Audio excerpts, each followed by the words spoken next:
Hello, welcome to my humble channel. My name is Rooks and I'm an artist. Today we're gonna paint a pea monster. For that we need a model. I went to the local ferret shop and got this box of peas. Opening packaging is the most difficult part of any project. They're all dashing, but we are looking for the one. Oh, now we have our model. I'm going to rescue it from our oldest cat Dorian, who hates anything that takes my attention away from him. Now there are so many ways we could go about expressing this pea monster, but as this is our first episode, I'm going to keep everything very simple and I'm going to do a figurative painting. I was going to say easy peasy, but it's not very clever and it probably won't be that easy either.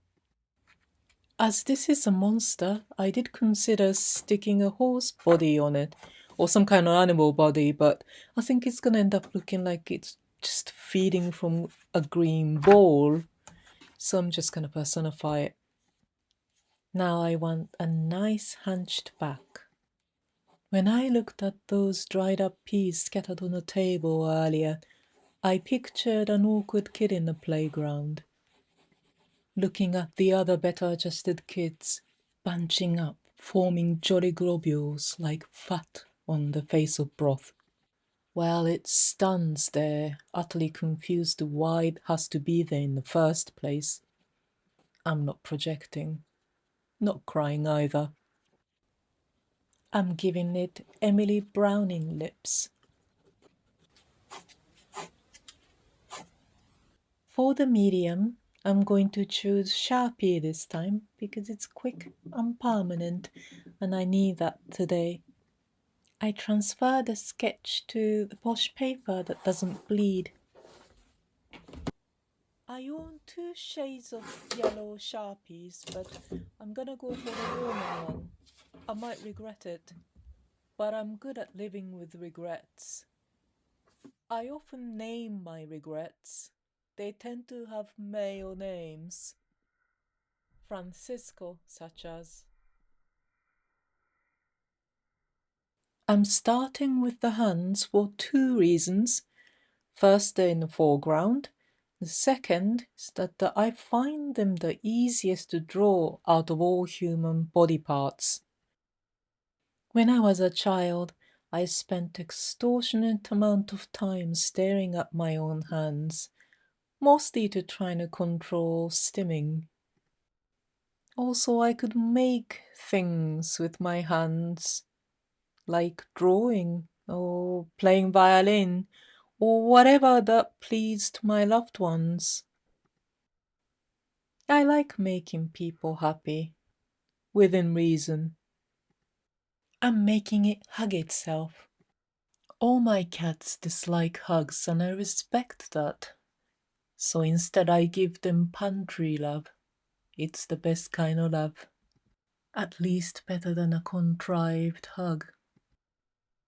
Now on to the face. Here I'm debating on the height of the cheekbones. I mean, it has a giant P as its head, so probably bone structure isn't its main issue here, but I do feel like it deserves some cheekbones. Nothing unusual here, regular P head, P neck, P shoulder. Right here, I've given it an ethnically ambiguous nose.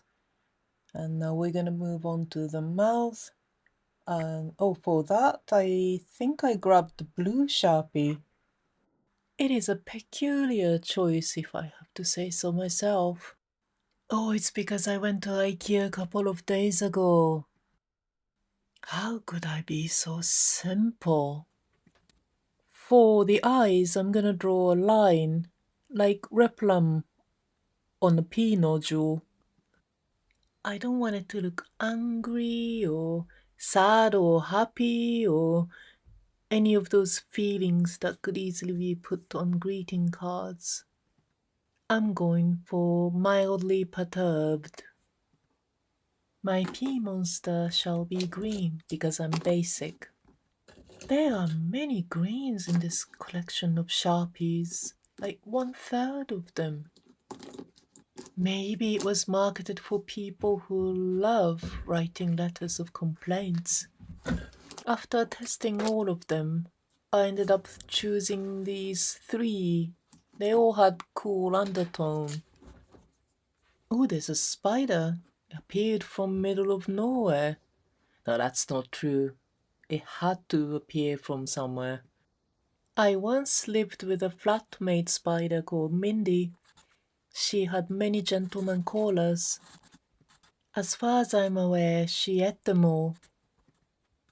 Looks like I ended up giving it high cheekbones. I got high cheekbones. I'm completely projecting. But it's allowed when it's your own creation. I had a little tea break, now back to my monster. Did you miss me? Good. Adding little depth to its face. Not too much. You don't want drama where it's not due.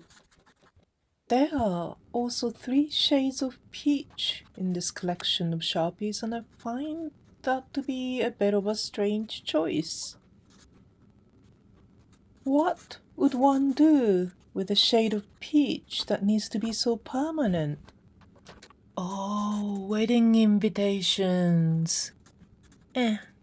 Marriage is hardly permanent these days. Come to think of it, never. People die. Anywho, my Pea Monster's not wearing any clothes. Now that should mean something because clothes mean a lot of things, so inevitably the lack of it should too. But I'm gonna exempt my Pea Monster from those meanings because it's a monster and I'm a carrot. Now I'm deciding on the color of the background. I think magenta is good. It's nice and uncomfortable. Right here I'm trying to do something designy, but I have not got a single designer bone in me. Basically, designers are artists who learned adulting, and I'm jealous of them. I'm just gonna paint everything magenta here. Like, this bit is like cardio exercise. Well, cardio's boring, so I ended up putting different colors on top of magenta and I regret it deeply. I disliked it so much to the point I was gonna draw an electric meter or something over it, but that's how you cause irreversible damage. One of the keys to happy life is to learn to cherish mediocrity, so I'm gonna do just that. What I should also do is to paint the other background with a shade of yellow that I rejected earlier for being too bluish. But I like it for the background. It's mercilessly bright. Now we met all our cardio goal. Now I'm adding depth here and there, regretting it, getting over it, doing it even more. Self-loathing, stroking cats, even more self-loathing, learning to let go.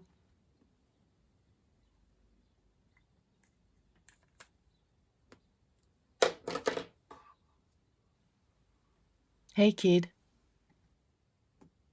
welcome to the world.